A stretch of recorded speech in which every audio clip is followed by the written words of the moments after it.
Bonsoir à tous, merci de nous être fidèles. Tout de suite le sommaire de votre journal.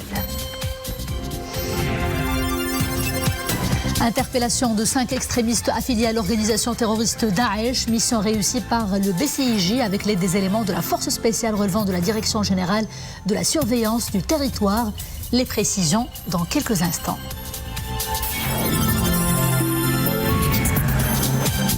Tout comme l'année dernière, le rapport accompagnant la loi de finances américaine renouvelle l'octroi par les États-Unis d'une assistance applicable au Sahara marocain.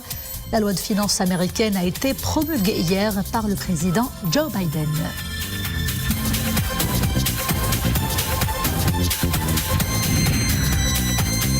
La hausse des prix des carburants est sur toutes les langues dans une conjoncture mondiale assez spéciale. Le gouvernement décide de voler au secours des professionnels du transport. Une commission interministérielle a été formée pour opérationnaliser ce soutien dans les plus brefs délais.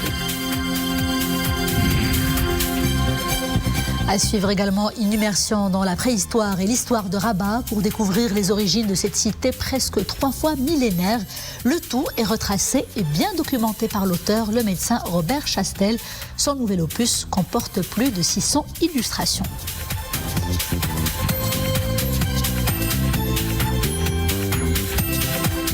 Bonsoir. D'abord, ce message de condoléances et de compassion adressé par Sa Majesté le roi Mohammed VI au serviteur des lieux saints de l'islam, le roi Salman ibn Abdelaziz Al Saoud d'Arabie Saoudite, suite au décès de son Altesse royale, la princesse Noura bint Faisal ibn Abdelaziz Al Saoud.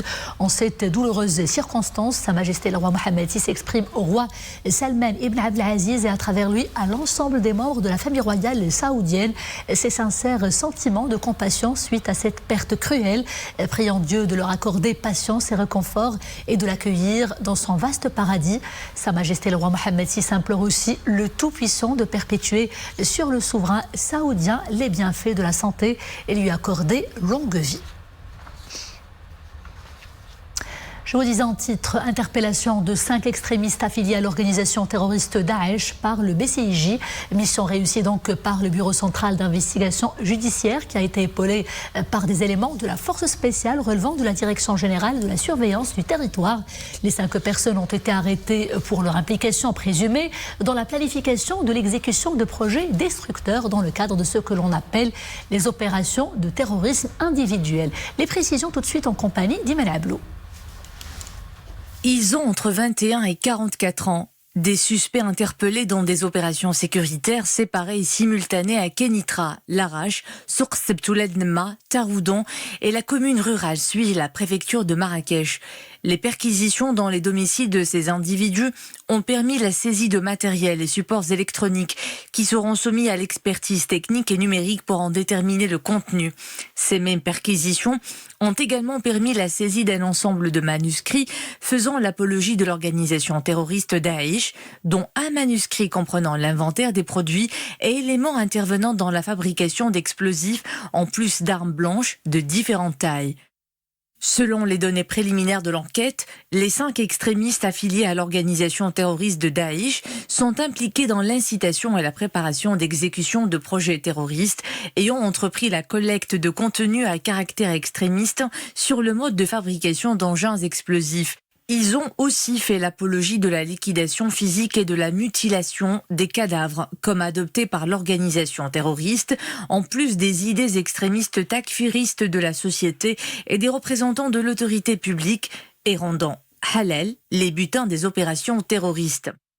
Selon le communiqué du Bureau central d'investigation judiciaire, les mises en cause avaient identifié les cibles terroristes spécifiques à chacun d'eux qui se recoupent toutes dans la méthode et les techniques du terrorisme individuel, se résumant en le ciblage des sites sécuritaires et militaires et des installations gouvernementales.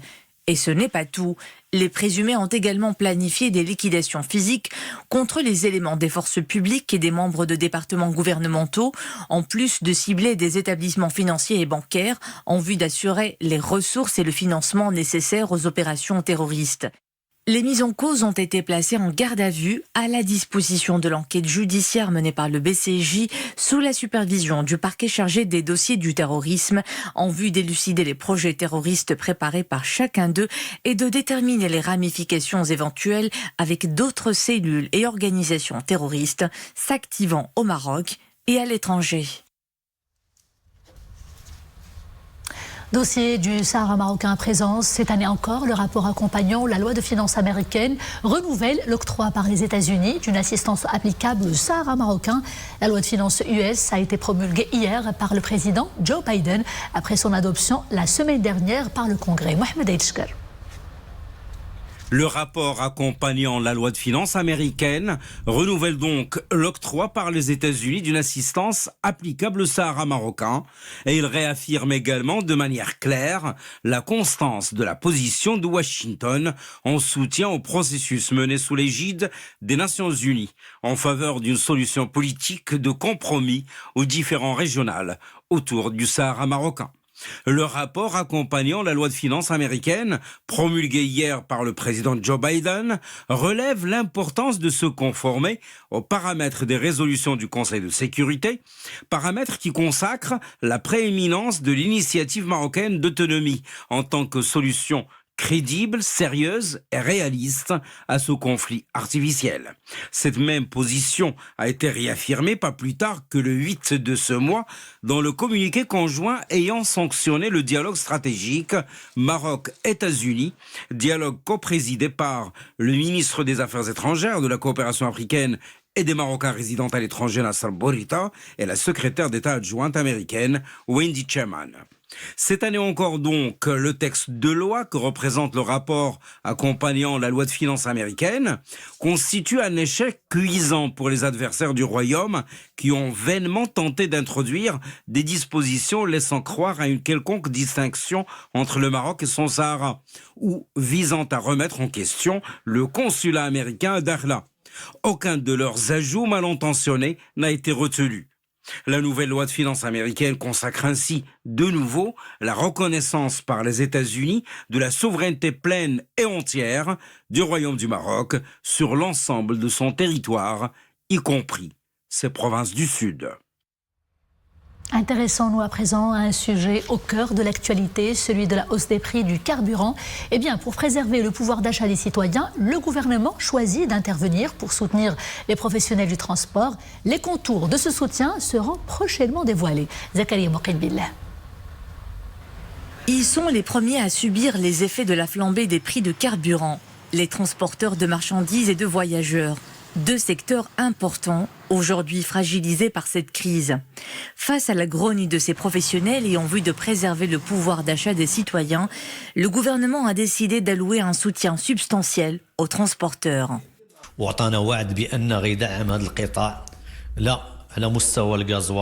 Le gouvernement nous a promis d'apporter une aide en matière de gazole à travers une contribution à la TVA de 10 à 20%. L'État s'engage à nous soutenir à travers des solutions concrètes sur une durée de 2 semaines.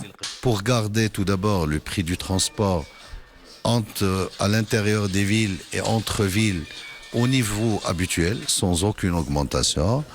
Et puis pour atténuer l'impact donc du transport au niveau des marchandises et de garder les prix de toutes les marchandises à des prix convenables au niveau du consommateur.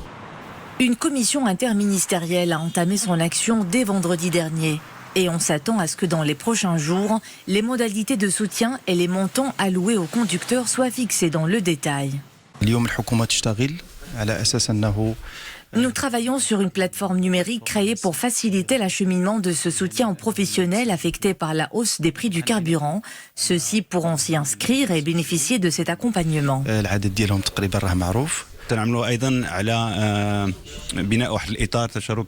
Un cadre participatif avec Barid Bank est mis en place. Cette institution est chargée de contrôler et de centraliser l'opération de soutien.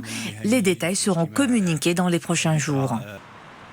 Autre décision du gouvernement, le maintien des subventions pour la stabilité des prix de la bonbonne de gaz. Aujourd'hui, quand le gaz butane passe de 550 à plus de 1000, il faut pratiquement doubler l'enveloppe budgétaire. Donc toutes les dispositions sont prises pour sauvegarder et garder le prix du gaz butane à 3,33, soit une bouteille de gaz butane à 40 au niveau du citoyen. En raison du conflit russo-ukrainien, la flambée des cours du gaz et du pétrole au plan mondial risque de perdurer. Et de ce fait, le gouvernement rassure, il œuvrera à atténuer l'impact des fluctuations des prix des carburants et des produits de base. Et évidemment, l'actualité internationale demeure largement dominée par la crise russo-ukrainienne. 21 jours de conflit et la situation est toujours tendue sur le terrain. La capitale ukrainienne est toujours sous couvre-feu après les intenses frappes d'hier et d'avant-hier. Et aujourd'hui, Kiev, la capitale, a été secouée par de nouvelles et de fortes explosions. Les tirs russes se poursuivent également contre les villes de Kharkiv, comme vous le voyez à l'instant même sur ces images. Et pour la première fois depuis le déclenchement justement de la crise ukrainienne, crise russo-ukrainienne, des pourparlers américano-russes ont eu lieu aujourd'hui. Le conseiller américain à la sécurité nationale s'est entretenu avec le secrétaire du Conseil de sécurité de la Russie. Le responsable américain a réitéré la position de Washington et ses alliés occidentaux sur le conflit en cours en Ukraine, position qui prône le cessez-le-feu et la voie du dialogue entre les deux parties concernées. That's an indicator that in fact the Russians are getting ready to do it. Retour à l'actualité nationale avec d'abord la signature à Rabat d'un accord de partenariat entre le ministère de l'Équipement et de l'Eau et la Cour de cassation. Objectif, mieux cerner les lacunes d'ordre légal en matière d'expropriation pour cause d'utilité publique et d'occupation temporaire. Quel bilan dresse-t-on donc dans ce sens et quelles perspectives pour l'avenir? Nous écoutons tout de suite le ministre de tutelle. Cet accord a une importance particulière puisqu'il vise essentiellement à développer les relations entre les deux parties, à renforcer la coopération et veiller à assurer la formation et aussi publier les différentes décisions qui portent sur la problématique de l'expropriation pour l'utilité publique.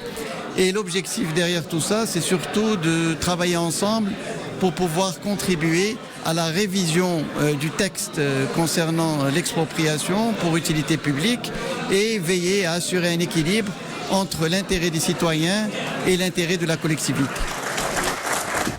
Direction à présent Essaouira où Beit el-Dakira est un haut lieu de mémoire d'un passé harmonieux entre musulmans et juifs. Ce lieu est aussi un espace où s'écrit l'avenir d'une cohabitation et d'un amour fraternel jamais ébranlé. Préparer l'avenir passe par le passé et donc naturellement par la recherche scientifique et académique. Un mémorandum d'entente a été d'ailleurs signé à Beit el-Dakira pour la promotion de la recherche dans le domaine du patrimoine juif en tant que composante de la culture marocaine. Les parties signataires sont le Centre d'études et de recherche sur le droit hébraïque au Maroc, l'Université Ben Gurion et la Fédération séfarade du Canada. Abdelhamid Tahraoui avec un commentaire de Nissaïl Hamdaoui. Le patrimoine juif, une importante composante de la culture marocaine. L'histoire ne cesse de nous le rappeler avec la présence des Juifs dans le royaume depuis plus de 2000 ans. Plus de 2000 ans d'une vie sereine entre Juifs et musulmans, empreinte de partage et de convivialité. Aujourd'hui, dans ce haut lieu de mémoire, on scelle un accord pour la promotion de la recherche dans ce domaine qui renvoie à notre identité plurielle. Derrière ce projet ambitieux, de prestigieux acteurs.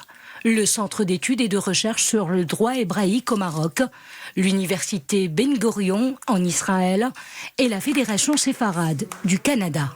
Ce partenariat qui s'est noué ce matin va nous permettre de rassembler tous les chercheurs qui, au Maroc et ailleurs, et pas seulement en Israël, sur tout le bassin méditerranéen, qui travaillent sur ce patrimoine judéo-musulman et sur la profondeur et la volonté, la profondeur de cette histoire chez nous au Maroc et la volonté, avec le leadership de Sa Majesté le roi Mohammed VI et dans la dynamique que notre souverain a initiée et a portée au plus haut niveau par sa visite à Beit el-Dakira, nous allons, à partir de ce mémorandum, franchir une nouvelle étape.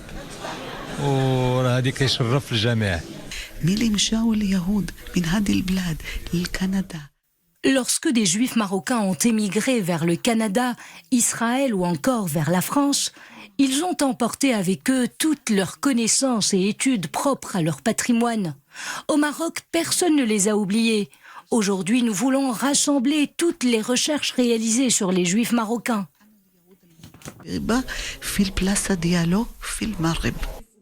En vertu de cet accord, des séminaires seront organisés, des projets de recherche communs verront le jour, des échanges de visites d'étudiants et de professeurs seront lancés. Plus encore, des bourses doctorales portant sur le patrimoine juif seront octroyées annuellement. Une aubaine pour les futurs chercheurs. Ça va nous permettre d'élargir le champ de recherche et d'application. Du droit hébraïque avec l'université de Bar-Ilan. Aujourd'hui, nous allons pouvoir étendre ces domaines à la sociologie, à l'anthropologie, à l'histoire également. Dans ce cas de cette convention aujourd'hui, nous nous sommes engagés à financer à une période de 5 ans des doctorants qui feront des études. Ces doctorants seront choisis par le centre d'études et de recherche et le centre à Ben Gurion, Corit Waknin, une marocaine aussi, il faut que j'ajoute, décideront. Et pour consolider cette convention, un accord cadre sera signé début juillet à l'université Ben Gurion en Israël. Une quinzaine d'enseignants-chercheurs s'y rendront pour un colloque international sur le droit hébraïque et des traits de l'histoire judéo-marocaine. Une belle dynamique d'échange culturel est enclenchée avec en toile de fond un message de convivence lancé au monde. Retenez à présent les hauteurs de pluie relevées en millimètres à partir d'hier, 6h du matin et jusqu'à aujourd'hui, 6h du matin. 34 mm à Agadir Messira, 30 à Agadir Izgen, 24 mm enregistrés à Essaouira et à Tétouan, 16 à Khribga et à Midelt, 15 mm à Gelmim, 12 à Sidi Ifni et à Essaouira Port, 11 mm à Taroudan, 10 à Safi, 9 à Taza et enfin 8 mm à Tiznit. Les chiffres du Covid-19 pendant ces dernières 24 heures, 52 nouveaux cas confirmés et 2 nouveaux décès. Les cas sévères se chiffrent à 69. La campagne vaccinale se poursuit aux 4 coins du Maroc. Le nombre des primo-vaccinés a atteint plus de 24 772 000. Celui des personnes ayant reçu 2 doses du vaccin anti-Covid-19 s'élève à plus de 23 263 000. Et plus de 6 millions de personnes ont déjà bénéficié à ce jour de la dose booster. C'est parti pour la 17e édition du Marocotel, le salon international de l'équipement professionnel pour l'hôtellerie, la restauration, les métiers de la bouche, le bien-être et les loisirs. Cela se passe à El Jadida. Les défis sont énormes. Il est notamment question de redynamiser toutes les chaînes de valeur d'un écosystème qui a sévèrement pâti de la crise du Covid-19. Dominique Orlando. Mis à part il y a 2 ans, en 2020, pour les raisons sanitaires que l'on sait, toutes les éditions de ce salon Marocotel ont pu avoir lieu de façon effective, et ce depuis ses tout premiers débuts en 1988. Ça fait 34 ans que Marocotel existe. Il accompagne toute la stratégie gouvernementale de l'industrie touristique dans tous ses segments. Nous avons 6 univers distincts qui sont cuisiner et servir, nettoyer et entretenir, gérer et connecter, accueillir et relaxer, détendre et divertir, et concevoir et décorer. En fait, le salon, c'est 6 mini-salons en un. Soit 30 000 mètres carrés d'espace d'exposition que se partagent près de 300 exposants. Ce matin, la ministre du Tourisme était présente à cette inauguration. Madame Amor, qui a tenu à recueillir par elle-même le maximum d'appréciation et de témoignages. Moi, je suis vraiment impressionnée par la créativité que nous voyons chez nos artisans. Et je pense que c'est à travers cette créativité qu'on va pouvoir innover dans le secteur du tourisme, dans le secteur de l'artisanat. Et je pense que ça peut être vraiment un avantage concurrentiel que nous aurons dans nos hôtels par rapport à d'autres destinations. Donc il faut vraiment capitaliser sur cette créativité marocaine pour avoir des hôtels d'exception. Du côté des exposants, c'est en premier lieu le retour aux affaires qui est unanimement salué. Ce qui est déjà conforté par la tenue de ce salon placé cette année sous le thème de la relance. tutti i saloni professionali sono importantissimi, sono importanti perché... Ce type de salon est très important pour nous autres car il permet de mettre en avant nos fours d'exception qui sont destinés aux restaurateurs soucieux de grande qualité. Mon mari et moi, nous sommes français et nous sommes là ici depuis 24 ans et nous avons notre entreprise artisanale à Marrakech et nous employons des ouvriers marocains qui sont devenus des vrais malem et qui sont spécialisés dans différents domaines de l'artisanat, notamment le laiton, le bois, le fer. Il s'agit donc essentiellement de fédérer toutes les synergies pour sortir enfin grandi de l'arrêt brutal des activités du secteur touristique qui ont été causées par la pandémie du Covid. 25 000 visiteurs sont ainsi attendus à compter d'aujourd'hui et jusqu'à dimanche, jour de clôture de l'événement. À chaque ville marocaine, ses amoureux et ses écrivains qui la racontent et qui la décrivent avec une subjectivité bien savante. Paul Bowles pour Tanger, Juan Goytisolo pour Marrakech et Robert Chastel pour Rabat. Médecin de profession, ce niçois consacre sa dernière publication à l'histoire des civilisations qui se sont succédées à Rabat, et cela depuis l'Antiquité. Résultat, un très beau livre avec de riches illustrations. Amin Sharkawi avec un commentaire d'Oumaima Ramli. Rabat, capitale et ville lumière. Et si on remontait le temps pour une immersion dans l'histoire, voire la préhistoire, aux origines de cette cité presque 3 fois millénaire. Un passé méconnu, mais Robert Chastel y consacre son dernier opus. Son point de départ, l'Antiquité, 2700 ans en arrière. Pour illustrer toute cette période de l'Antiquité phénicienne, qui va s'achever en 146 lorsque les Romains vont détruire Carthage en 146. Alors j'ai écrit toute cette période-là, je vais essayer de la ressusciter, de la rétablir dans son contexte. Et vous allez trouver des photos splendides sur notamment les pendentifs puniques de Carthage, qui sont une très belle photo. Mais ces pendentifs qui étaient vendus dans toute la Méditerranée. Et combien est-ce que ça vous a pris de temps pour réaliser ces livres ? Bon, il faut compter 3 ans. 3 ans. Vous savez, déjà, pour connaître toute l'Antiquité, c'est une période énorme, faite de beauté, mais de tragédie. Médecin de formation et historien de passion, Robert Chastel s'est donné pour mission de redonner vie à une période oubliée, une sorte d'hommage au passé de la capitale. 2700 ans d'histoire et de préhistoire et 600 photos pour amener le lecteur jusqu'au Shell de nos jours, la ville lumière. Et c'est cette balade livresque dans le très vieux Rabat qui clôt ce journal. Merci d'avoir été des nôtres. Je vous dis à demain, toujours avec grand plaisir. D'ici là, portez-vous bien.